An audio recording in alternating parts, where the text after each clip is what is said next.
The लेबोर्स world में आज का महत्वपूर्ण टॉपिक है भारत के राष्ट्रीय प्रतीक, नेशनल सिंबल ऑफ इंडिया, यानी भारत के जो राष्ट्रीय प्रतीकों से संबंधित प्रश्न विभिन्न कंपटीशन में पूछे जाते हैं, उनसे संबंधित ये 30 प्रश्न है फ्रेंड्स। यदि आप इस चैनल पर पहली बार हैं तो लाइक सब्सक्राइब जरूर कर लीजिए। पहला प्रश्न है, किस वर्ष जनगण मनगढ़ को भारत के राष्ट्रगान के रूप में अपनाया गया था फ्रेंड्स। आपके पास हैं 4 ऑप्शन फ्रेंड्स, 1948 में, 1949 में, 1950 में, 1951 में फ्रेंड्स। तो जनगण मनगढ़ को राष्ट्रगान के रूप में कब अपनाया गया था फ्रेंड्स? 24 जनवरी 1950 को। ये बात आपको पता रहना चाहिए। तो राइट ऑप्शन क्या होगा? इसका राइट ऑप्शन होगा थर्ड, 24 जनवरी 1950 को नेशनल एंथम के रूप में जो है जनगण मन को अपनाया गया। ये बात आपको ध्यान रखनी है। दूसरी बात आप यहाँ से ये ध्यान रख सकते हैं कि पहली बार जो है राष्ट्रीय गान जो है कहाँ गाया गया था। तो 27 दिसंबर सन 1911 को पहली बार राष्ट्रीय गान कोलकाता में कांग्रेस के अधिवेशन में गाया गया था। ये बात भी आप यहाँ से ध्यान रख सकते हैं फ्रेंड्स। ओके, और वो कोलकाता में जो कांग्रेस का अधिवेशन था वो 26वां अधिवेशन था। ये बात आप ध्यान रख सकते हैं एक्स्ट्रा के अंदर, यानी कौन से नंबर का? 26वां अधिवेशन था। ये बात आप ध्यान रख सकते हैं। यानी 27 दिसंबर 1911 को पहली बार गाया गया, कहाँ? कोलकाता अधिवेशन में कांग्रेस के।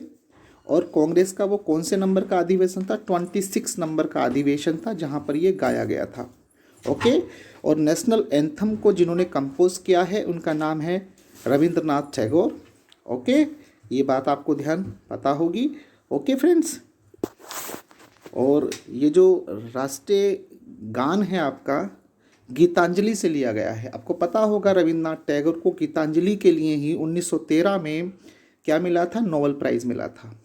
यानी वे भारत के पहले नोबेल पुरस्कार के विजेता हैं, एशिया के पहले व्यक्ति हैं जिनको नोबेल प्राइज़ मिला है। तो ये बात भी आप एक्स्ट्रा में याद रख सकते हैं फ्रेंड्स। ओके, चलिए नेक्स्ट प्रश्न में चलते हैं। भारत शासन द्वारा राजकीय चिन्ह कब से अंगीकृत किया गया? 15 अगस्त 1947 से, 2 अक्टूबर 1950 से, 26 जनवरी 1950 से, या 26 जनवरी 1948 से। तो भारत शासन द्वारा राजकीय जो चिन्ह है वो अंगीकृत कब किया गया? 26 जनवरी 1950। राइट ऑप्शन होगा थर्ड फ्रेंड्स। ओके, जो आपका राजकीय चिन्ह है वो 26 जनवरी 1950 को जो है अंगीकृत किया गया। ये आपको ध्यान रखना है फ्रेंड्स। भारतीय संविधान सभा ने राष्ट्रीय ध्वज को सर्वप्रथम कब स्वीकार किया था? जो अपना राष्ट्रीय ध्वज है, नेशनल फ्लैग है, उसको कब स्वीकार करा था संविधान सभा ने? आपको बताना है। आपके पास हैं 4 ऑप्शन, 22 जुलाई 1947 और 23 जुलाई 1947, 25 जुलाई 1947, 15 अगस्त 1947।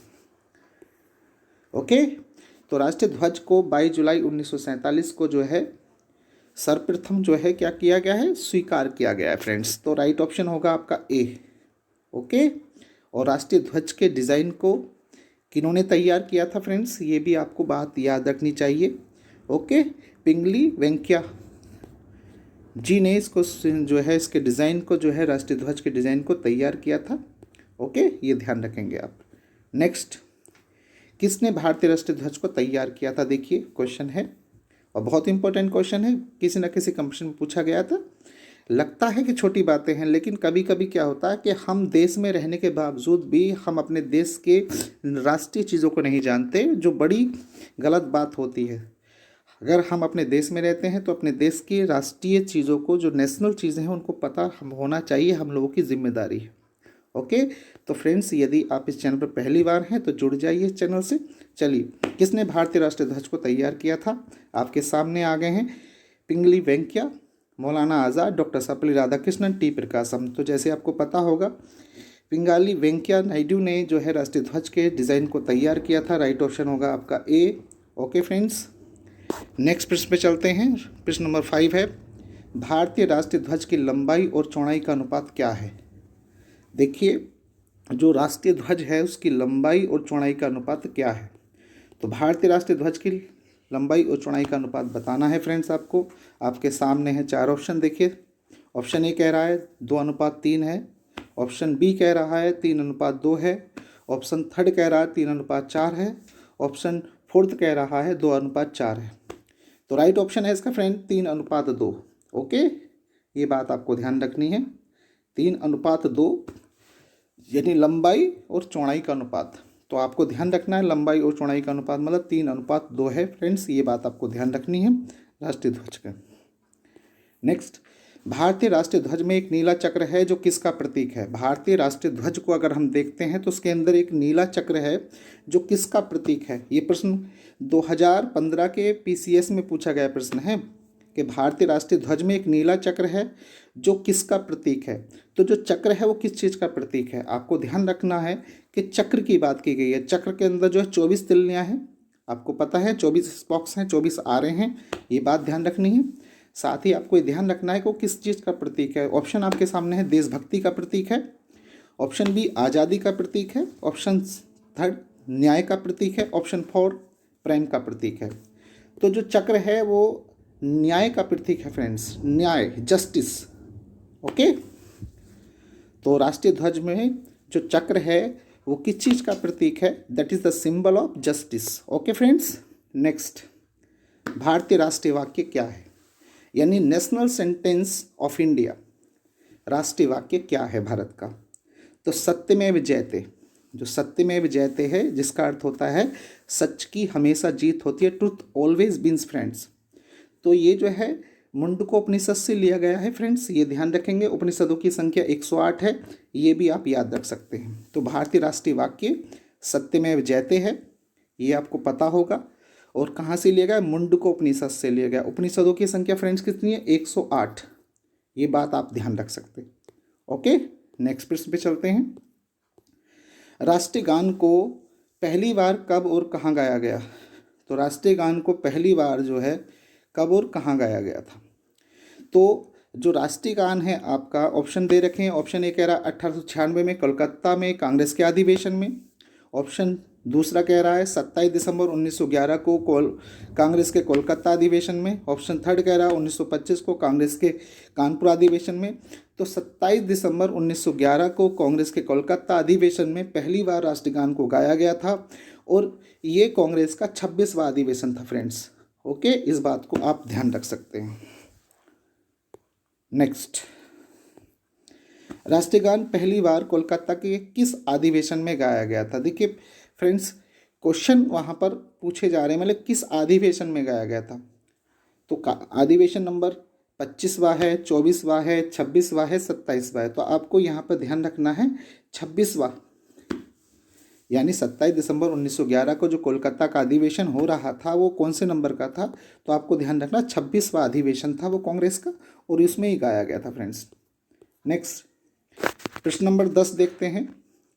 भारतीय राष्ट्रीय गान को 52 सेकंड में गाया जाता है, किंतु संक्षेप में कितने सेकंड में गाया जाता है? देखिए फ्रेंड्स, सबको पता है कि भारतीय राष्ट्रीय गान को, नेशनल एंथम को 52 सेकंड में गाया जाता है, किंतु कुछ जगहों पर संक्षेप में भी इसको गाया जाता है। तो संक्षेप में गाने की जो अवधि है वो क्या है? 25 सेकंड है, 20 सेकंड है, 30 सेकंड है, 18 सेकंड है। तो राइट ऑप्शन है इसका 20 सेकंड फ्रेंड्स। ओके, 20 सेकंड में इसको शॉर्ट में भी गाया जाता है, जिसमें पहली और लास्ट की पंक्तियां गाई जाती हैं केवल फ्रेंड्स। ओके, ये बात आप ध्यान रख सकते हैं। नेक्स्ट, भारतीय राष्ट्रीय गान किस पुस्तक से लिया गया है? तो गोरा बादल की कथा, Gitanjali, Arctic home of India या गीता रहस्य। तो भारतीय राष्ट्रीय गान जिस पुस्तक से लिया गया है उसका नाम है गीतांजलि। ओके, जिसके ऑथर हैं, जिसके लेखक हैं कौन? Rabindranath Tagore. Arctic home of India बाल गंगाधर तिलक की पुस्तक है, गीता रहस्य भी बाल गंगाधर तिलक की पुस्तक है। ओके फ्रेंड्स, ये आपको ध्यान रखना है। बाल गंगाधर तिलक, जिन्हें असंतोष का जनक भी कहा जाता है फ्रेंड्स। ओके, तो जो बातें अगर मेरे द्वारा बताई जा रही हैं वो भी कहीं ना कहीं प्रश्न ही है फ्रेंड्स। ओके, ध्यान से सुनना, उनको जो है कोशिश करिए कि अगर आप जो है वीडियो को 1-2 बार देखते हैं तो ये सब चीज़ें याद हो जाएंगी फ्रेंड्स। नेक्स्ट, भारत का राष्ट्रीय गीत कौन सा है? जनगण मनगढ़, वंदे मातरम, सारे जहाँ से अच्छा या विजय विश्व तिरंगा प्यारा? तो फ्रेंड्स, भारतीय राष्ट्रीय गीत की बात है, नेशनल सॉन्ग की बात है, तो बहुत से स्टूडेंट्स ऐसा है कि नेशनल सॉन्ग और नेशनल एंथम में फ़र्क या डिफरेंस नहीं समझ पाते तो नेशनल एंथम मतलब गान की बात कर रहे हैं, नेशनल सॉन्ग मतलब गीत की बात कर रहे हैं। तो वंदे मातरम आपको पता होगा सभी को कि वंदे मातरम हमारे देश का राष्ट्रीय गीत है। ओके फ्रेंड्स, तो ऑप्शन क्या हो जाएगा? ऑप्शन 2 सही हो जाएगा, ये बात आप ध्यान रख सकते हैं। और राष्ट्रीय गीत पहली बार कब गाया गया? 1896 में गाया गया। ये भी कोलकाता के अधिवेशन में ही गाया गया। ओके, और वो कोलकाता का कौन से नंबर का अधिवेशन था फ्रेंड्स? ये ध्यान रखना, 12वें नंबर का। ओके, तो 12वें नंबर के कोलकाता अधिवेशन में इसको गाया गया है। ओके, इतनी बातें आप ध्यान रख सकते। और राष्ट्रीय जो गीत है आपका वो आनंद मठ, एक उपन्यास है बंकिम चंद्र चटर्जी का, आनंद मठ, वहाँ से लिया गया है फ्रेंड्स। ओके, इस बात को आप ध्यान रख सकते हैं। भारतीय राष्ट्रीय गीत किसने लिखा है? तो भारतीय राष्ट्रीय गीत बंकिम चंद्र चटर्जी ने लिखा है, आपको ध्यान रखना है फ्रेंड्स। ओके, नेक्स्ट, भारतीय राष्ट्रीय गीत पहली बार कब और कहाँ गाया गया? तो देखिए, कांग्रेस के कलकत्ता अधिवेशन में 1896 में, कांग्रेस के मुंबई अधिवेशन में 1910 में, कांग्रेस के कानपुर अधिवेशन में 1925 में, या कांग्रेस के बेलग्राम अधिवेशन 1924 में। तो आपको पता है फ्रेंड्स कि कांग्रेस के कलकत्ता अधिवेशन में 1896 में ये गाया गया था। और वो कोलकाता में जो कांग्रेस का अधिवेशन था कौन से नंबर का था? 12वें नंबर का था, ये भी आप ध्यान रख सकते हैं। नेक्स्ट, भारतीय राष्ट्रीय गीत कहाँ से लिया गया है? तो आनंद मठ से लिया गया है, गीता से लिया गया है, रामायण से लिया है, गीतांजलि से लिया गया है। तो आनंद मठ है फ्रेंड्स इसका राइट ऑप्शन, आनंद मठ। ओके, ये बंकिम चंद्र चटर्जी का ही क्या है ये फ्रेंड्स? ये उपन्यास है। ओके, ये बात आप ध्यान रखेंगे फ्रेंड्स। भारतीय राष्ट्रीय कैलेंडर, जो भारतीय राष्ट्रीय कैलेंडर है वो किस पर आधारित है? शक संवत पर आधारित है, आपको फ्रेंड्स ये पता होगा। और भारतीय राष्ट्रीय कैलेंडर का जो नंबर्स आता है वो मार्च माह में आता है, 22 मार्च को मनाया जाता है। लेकिन जब लीप ईयर होता है तो 21 मार्च को मनाया जाता है, ये बात आपको ध्यान रखनी है। तो जो हम अभी नंबर्स मनाए थे फ्रेंड्स वो हमारे देश का नंबर्स नहीं है, लेकिन चूंकि हमारे अंदर जो है पाश्चात्य संस्कृति का बहुत ज़्यादा प्रभाव है, इसलिए हम ये मानते हैं कि जो 1 जनवरी है वो हमारे देश का राष्ट्र जो है नंबर्स है। ऐसा नहीं है, ये ध्यान रखें आप कि आपका जो है जो शक संवत है, शक संवत कनिष्क ने शुरू करी थी, ये बात पे आप ध्यान रख सकते हैं। और जो कनिष्क थे वो कुषाण वंश के राजा थे जिनके शासनकाल में चौथी बौद्ध संगति का आयोजन हुआ था। ये बातें कुछ एक्स्ट्रा में आप ध्यान रख सकते हैं। ठीक है, तो प्रश्न क्या है? भारतीय राष्ट्रीय कैलेंडर को कब अपनाया गया? ऑप्शन आपके सामने है, 25 मार्च 1957 को, 22 मार्च 1957 को, 23 मार्च 1957 को। ओके फ्रेंड्स, तो भारतीय राष्ट्रीय कैलेंडर को कब अपनाया गया? 22 मार्च 1957 को राइट ऑप्शन होगा फ्रेंड्स। आपको ध्यान रखना है कि जो 22 मार्च है वो क्या होता है? हिंदुओं का नववर्ष होता है। ओके, हमारा नववर्ष जो है 22 मार्च को आता है। यदि लीप ईयर हो तो 21 मार्च को आएगा। ओके, ये बात ध्यान रखनी है। तो भारतीय राष्ट्रीय कैलेंडर शक संवत पर आधारित है जिसका नववर्ष 22 मार्च को मनाया जाता है। ओके, और लीप ईयर में 21 मार्च को। और ये जो शक संवत है किसने शुरू? कुषाण वंश के राजा कनिष्क ने शुरू किया था जिसके शासनकाल में चौथी बौद्ध संगति हुई थी। ये बात भी आप अलग से ध्यान रख सकते हैं। नेक्स्ट, भारतीय राष्ट्रीय पुष्प कौन सा है? यानी नेशनल फ्लावर ऑफ इंडिया सभी को पता होगा, गुलाब, कमल, चमेली, लिली, तो सबको पता होगा ये फ्रेंड्स। यानी कमल है जिसको हम अंग्रेजी में कहते हैं लोटस। ओके, लेकिन आपको ये ध्यान रखना है कि भारत का राष्ट्रीय पुष्प कौन सा है? कमल, जिसको हम अंग्रेजी में लोटस कहते हैं। और इसका जो बॉटनिकल नेम है वो नेलम्बो न्यूसीफेरा।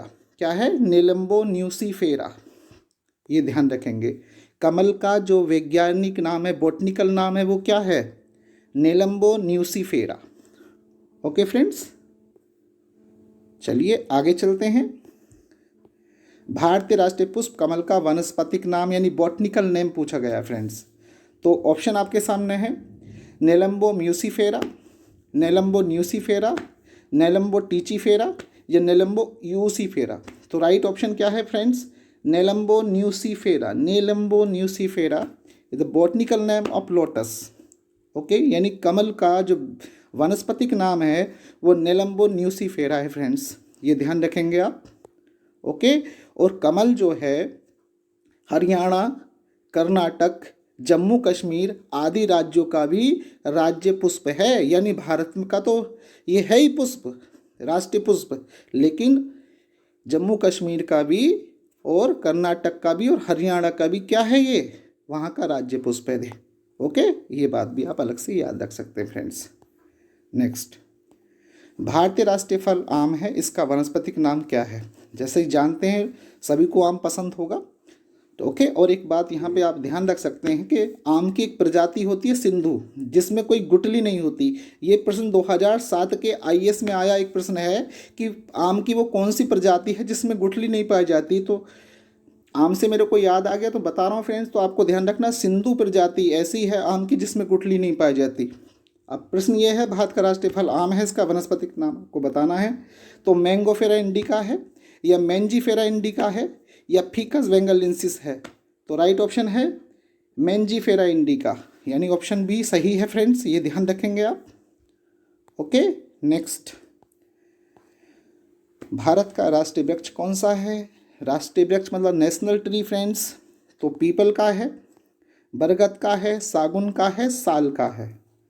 तो सबको पता होगा भारत का राष्ट्रीय वृक्ष है बरगद का, और आम भाषा में हम अमर पेड़ भी कहते हैं कि ये जो बरगद का पेड़ होता अमर पेड़ होता है फिर। ओके, तो ये ध्यान रखेंगे, जो बरगद का पेड़ है वो हमारा क्या है, नेशनल ट्री है। Okay, national tree of India बरगद, बनियन ट्री जिसको अंग्रेजी में कहते हैं फ्रेंड्स। ओके, अब यहाँ पे अगला प्रश्न क्या कह रहा है, बरगद का वनस्पतिक नाम क्या है? बॉटनिकल नेम पूछा गया फ्रेंड्स। ओके, तो किधर से भी प्रश्न बने तो आपसे आना चाहिए फ्रेंड्स। अगर आप किसी भी कंपटीशन की तैयारी कर रहे हैं तो वो चीज़ें आपको आनी चाहिए, क्योंकि कंपटीशन में सब कुछ पूछा जाएगा आपसे। कंपटीशन का मतलब किसी एक विषय की बात नहीं है, आपको सारे विषय पढ़ने हैं, थोड़ी थोड़ी जानकारी सभी की आपको रखनी है फ्रेंड्स। ओके, चलिए, बरगद का वनस्पतिक नाम क्या है? तो बीकस बेंगालेंसिस, या गीकस बेंगालेंसिस, या फिकस बेंगालेंसिस, या थ्रोपस बेंगालेंसिस? तो राइट ऑप्शन क्या होगा इसका फ्रेंड्स? फिकस बेंगालेंसिस, यानी राइट ऑप्शन होगा थर्ड फ्रेंड्स। ओके, ये बरगद का वैज्ञानिक नाम है, यानी बॉटनिकल नाम कह सकते हैं आप इसको, वनस्पतिक नाम। चलिए, क्वेश्चन नंबर 22, भारत का राष्ट्रीय पशु कौन सा है? यानी भारत का राष्ट्रीय पशु क्या है या कौन सा है? National animal of India. तो बाघ है, हाथी है, चीता है, गैंडा है फ्रेंड्स। तो आपको बताना है, सबको पता होगा, छोटी छोटी बातें हैं जो बहुत छोटी छोटी क्लासेस में हमसे पूछी भी गई थी, लेकिन क्या होता है जैसे जैसे हम इन चीज़ों को पढ़ना बंद कर देते हैं तो कहीं ना कहीं हम कन्फ्यूज़न में भूल भी जाते हैं। तो राइट ऑप्शन आपको पता है बाघ। भारत का राष्ट्रीय पशु कौन सा है? बाघ है फ्रेंड्स। और इसके साथ आप ये भी ध्यान रख सकते हैं कि टाइगर स्टेट जो है मध्य प्रदेश को कहा जाता है, एमपी को, MP is as known the tiger state of India, यानी जो मध्य प्रदेश है उसको टाइगर स्टेट के नाम से भी जाना जाता है। किसको? एमपी को। एमपी मतलब मध्य प्रदेश को टाइगर स्टेट कहा जाता है फ्रेंड्स। ओके, और भारत का राष्ट्रीय पशु क्या है? आपको ध्यान रखना है, बाघ है। ओके, लेकिन क्वेश्चन मैंने एक साथ में क्या बताया, अगर क्वेश्चन आ जाए किस राज्य को टाइगर सिटी कहा जाता है तो एमपी लगा के आ जाना फ्रेंड्स। ओके, राइट ऑप्शन है आपका भारत का राष्ट्रीय पशु, तो बाघ बताइएगा। ओके, नेक्स्ट प्रश्न पे चलते हैं, बाघ का वैज्ञानिक नाम क्या है? तो बाघ का वैज्ञानिक नाम क्या है? पैंथेरा टाइग्रिस, गैंगेरिका, राना टिग्रिना, डोमेस्टिका? तो फ्रेंड्स इसका जो सही नाम है आपको पता होगा, पैंथेरा टाइग्रिस कहते हैं इसको। ओके, और गैंगेरिका जो है, जो डॉल्फिन होती है उसका नाम है, और राना टिग्रिना आप जानते हैं मेंढक को कहते हैं, और डोमेस्टिका आपको पता होगा बिल्ली जो होती, कैट जिस होती है उसको कहते हैं फ्रेंड्स। ओके, चलिए, भारत का राष्ट्रीय पक्षी, नेशनल बर्ड ऑफ इंडिया, तो हंस है फ्रेंड, नीलकंठ है, मोर है, तोता है। तो भारत का राष्ट्रीय पक्षी सबको पता होगा, मोर। ओके फ्रेंड्स, बड़ा सरल सा जवाब है ना, बहुत आसान से प्रश्न है, लेकिन पता रहना चाहिए कि हमारा जो है राष्ट्रीय पक्षी है क्या? मोर। मोर मतलब पीकॉक। ओके, अंग्रेजी में पीकॉक कहेंगे और हिंदी में मोर कहेंगे। अब बात यहाँ पर आती है, अगला प्रश्न क्या कह रहा है? 25, भारतीय राष्ट्रीय पक्षी मोर का वैज्ञानिक नाम, ये आपको बताना है फ्रेंड्स। आपके पास हैं 4 ऑप्शन, तो पावो क्रिस्टेटस, पावो माकोटस, पावो रोपटस या पावो मेलोनस। तो राइट ऑप्शन क्या होगा इसका? ऑप्शन ए फ्रेंड्स, पावो क्रिस्टेसस। ओके, राइट ऑप्शन इसका ये है। नेक्स्ट प्रश्न पे चलते हैं। भारत की राष्ट्रीय नदी कौन सी है? देखिए, भारत की राष्ट्रीय नदी कौन सी है? गंगा है, यमुना है, गोदावरी है, कावेरी है।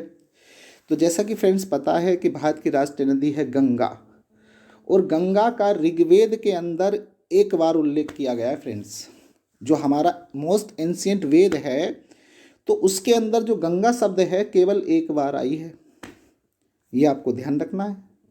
तो ऋग्वेद के अंदर गंगा का उल्लेख कितनी बार किया गया? एक बार किया गया है। भारत की सबसे बड़ी नदी गंगा है फ्रेंड्स। ओके, ये बात आप ध्यान रख सकते हैं। ओके, और जबकि यमुना क्या है? यमुना सहायक नदी है, लेकिन ऋग्वेद में गंगा से ज़्यादा यमुना का प्रयोग किया गया। ओके, 3 बार यमुना का उल्लेख है, गंगा का उल्लेख एक बार है फ्रेंड्स, ये ध्यान रखेंगे आप। ओके, चलिए, तो राइट ऑप्शन आपका ए हो जाएगा। गंगा भारत की राष्ट्रीय नदी है, नेशनल रिवर है, और सारे हिंदू लोग जो है गंगा की पूजा करते हैं, गंगा की आरती करते हैं फ्रेंड्स। तो गंगा का महत्व बहुत है हिंदू धर्म के अंदर, सनातन धर्म के अंदर जो है गंगा का महत्व काफ़ी है फ्रेंड्स। ओके, नेक्स्ट, भारत का राष्ट्रीय जलीय जीव कौन सा है? तो भारत का राष्ट्रीय जलीय जीव कौन सा है? गंगा डॉल्फिन है, दरियाई घोड़ा है, मगरमच्छ है या घड़ियाल है? तो राइट, भारत का राष्ट्रीय जलीय जीव पूछा है तो जाहिर सी बात गंगा डॉल्फिन, जिसे सुंस भी कहते हैं। ओके, तो गंगा डॉल्फिन क्या है? भारत का राष्ट्रीय जलीय जीव है, ये आपको ध्यान रखेंगे फ्रेंड्स। और भारत का राष्ट्रीय खेल कौन सा है? हॉकी है, कबड्डी है, क्रिकेट है, फुटबॉल है फ्रेंड्स। तो आपको पता होगा भारत का जो नेशनल खेल है, नेशनल गेम है, वो है हॉकी। और हॉकी के जादूगर कहे जाते हैं मेजर ध्यानचंद। और मेजर ध्यानचंद का जो जन्म दिवस है 29 अगस्त राष्ट्रीय खेल दिवस के रूप में मनाया जाता है। 29 अगस्त को नेशनल स्पोर्ट्स डे के रूप में मनाया जाता है फ्रेंड्स। ये बात आप अलग से ध्यान रख सकते हैं। ओके फ्रेंड्स, चलिए, भारत की राष्ट्रीय लिपि कौन सी है?